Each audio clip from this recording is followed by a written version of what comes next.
हमारे चंदौली से स्वतंत्र प्रभार मंत्री रविंद्र जायसवाल पहुंचे चंदौली कलेक्टर सभागार में शिक्षकों की कैशलेस चिकित्सा योजना का किया उद्घाटन। कार्यक्रम के बाद मीडिया से बातचीत में विपक्ष पर साधा निशाना चंदा चोरी के सवाल पर अखिलेश यादव पर किया कटाक्ष, कहा राम के चंदे से उन्हें कोई मतलब नहीं है।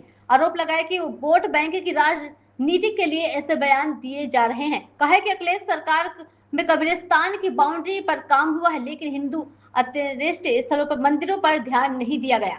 सवाल उठाया गया कि जामा मस्जिद और चर्च के चंदों की जांच की मांग क्यों नहीं की जाती। कार्यक्रम में जनप्रतिनिधि, अधिकारियों से प्रदेश के मुख्यमंत्री माननीय योगी जी ने बनारस से 75 जिले में ऑनलाइन कार्यक्रम किए थे। जो प्रदेश भर के शिक्षक हैं लगभग 12 लाख, अब इन्हें साल का 5 लाख रुपए का चिकित्सा का लाभ मिलेगा। यह शिक्षक अथवा उनके परिवार पर आधारित लोग, माता पिता है, भाई बहन है, बच्चे हैं, अगर दुर्भाग्य से बीमार होते हैं तो उनको 5 लाख रुपए तक का प्रति वर्ष की चिकित्सा होगी, जिन्हें बोलते हैं कैशलेस चिकित्सा, यानी कि कैश उनके पास नहीं बल्कि जाएगा अस्पताल। ठीक है ना। अगर दुर्भाग्य से कुछ दुर्घटनाएं हो जाती हैं तो उनको 1 लाख रुपए तक की लाभ मिलेगा। दुर्घटना होए ना, ऐसा प्रभु प्रार्थना में है, लेकिन यह देश के समाज के निखारने में, निर्माण करने में शिक्षक भूमिका होती है। यह शिक्षक ही भविष्य तय करते हैं, या भविष्य के जो हमारे समाज के, राष्ट्र के लोग हैं उनको निखारते हैं। इन शिक्षकों के भविष्य को लेकर के चिंतित रहते थे कि कल कोई दुर्घटना हो गया तो, बीमार पड़ गया तो कहाँ से आएगा। अब सरकार ने सारी बीमारी का इलाज अपने ऊपर ले लिया है। अब इन्हें साल का 5 लाख रुपये प्रति वर्ष, यानी दुर्भाग्य से कोई बीमार हो गया इसका तो खर्चा होगा 5 लाख रुपये, इलाज पूरा नहीं हुआ तो फिर 5 लाख रुपये, यानी परिवार का आदमी को इस साल को अगले साल हर साल 5 लाख का यह लाभ मिलेगा। यह उत्तर प्रदेश के शिक्षक के लिए बहुत बड़ा गिफ्ट है। देश के प्रधानमंत्री हमारे मोदी जी, मुख्यमंत्री माननीय योगी जी ने शानदार पहल किया है, और हमारे जो समाज के निर्माता है ऐसे शिक्षकों के लिए शानदार गिफ्ट दिया है। इस समय अयोध्या का चंदा चोरी का मुद्दा विपक्ष बड़े जोर शोर से उठा रहा है। चंदा चोरी का मुद्दा अयोध्या के विपक्ष बड़े जोर शोर से उठा रहा है। बाहर करते हैं, पहले शानदार पहल बात कर ले, भाई बात करते हैं। अखिलेश यादव ने एक ट्वीट किया, खबर CNN की जो इंटरनेशनल चैनल है, और कहा कि मोदी जी क्रेडिट ले रहे थे राम मंदिर में, प्राण प्रतिष्ठा से लेकर सारा कुछ। अब जब चंदा चोरी हो रहा है तो क्रेडिट कौन लेगा? ये सच है कि चंदा चोरी एक अपराध है, क्षमा की लायक नहीं। चंदा चोरी को न बख्शा जाएगा।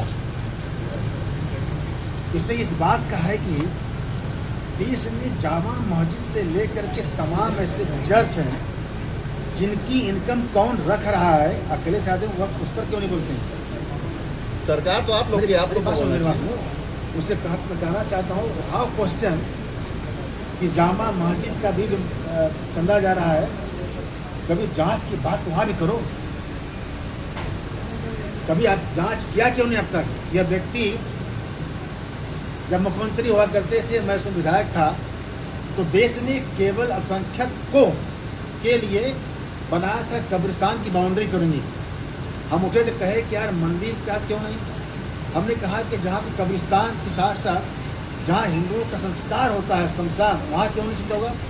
जो वह व्यक्ति है जो कहता है कि हम कोई मंदिर नहीं जाएंगे, यह वह व्यक्ति है जो राम में आस्था ना हो, जो राम के बारे में बोलता ना हो, जो राम का विरोधी हो, जो राम भक्त को गोली चलाता हो, उसको राम के बारे में नहीं बोलना चाहिए। सर महोदय यह निंदनीय है, यह निंदनीय है, क्षमा नहीं कर। कांग्रेस के सरकार जांच करा रही है, कांग्रेस सपा वाले, यह न राम के चंदा चिंता इनको है, इनको राम की चिंता नहीं, चिंता इनको इस बात का है कि लुंगी टोपी वालों के निगाह में अपना नंबर कैसे बढ़ा करके उनका वोट मिले। जी, आपके प्रदेश अध्यक्ष थे और राष्ट्रीय अध्यक्ष भी थे, और एक रैली कर रहे थे, रोड शो कर रहे थे, और वहाँ पे हनुमान जी के वेश में एक डांस करवाया जा रहा था। ये कैसे? लखनऊ की बात है जी। डांस का पूरी उत्साह में मुखौटा पहन करके अगर ये किया होगा, उसने कहना चाहिए। महोदय एक छोटा सवाल। महोदय जी, आपने चर्च और मस्जिद का आपने नाम लिया कि उनका पैसा कहाँ इस्तेमाल हो रहा है, ठीक है, वो अपने मदरसा और कॉन्वेंट में उस पैसे का इस्तेमाल कर रहे हैं। जो चोरी अयोध्या में हुई है वो पैसे का इस्तेमाल कहाँ हो रहा है, उसके बारे में बताइए। ये चोरी जो हुआ है गलत हुआ है और उसकी निंदा के साथ सरकार कार्रवाई भी करेगी, क्षमा किसी को नहीं करेगी। Point number 1। लेकिन जिसको बारे में आप कह रहे हैं उसको दर्द उसका नहीं है, राम का। उसको नहीं, आप दर्द सुनो, उसको दर्द न राम का है न चंदा का है। उसको दर्द है कि हम राम के बारे में बोलेंगे ताकि एक वर्ग के विशेष के लोग खुश हो जाएंगे और वहाँ पर उनकी आस्था कम हो जाएगी। वह लुंगी टोपी वालों की वोट बैंक के लिए सोच रहे हैं।